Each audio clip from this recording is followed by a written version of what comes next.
ఈరోజు నా surgery December వచ్చేసరికి నా పరిస్థితి ఎలా అయిందంటే ఆల్మోస్ట్ ఏం తిన్న పెయిన్ వచ్చేది.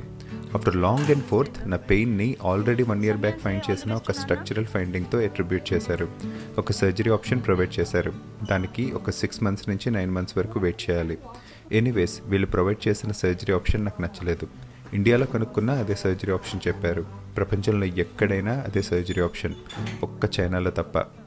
ఆ సర్జరీ నేను ఎందుకు వద్దనుకున్నానో ఇంకో వీడియోలో మీకు క్లియర్గా ఎక్స్ప్లెయిన్ చేస్తాను. ఎందుకంటే ఒక ముక్కలో చెప్పేది కాదు అది.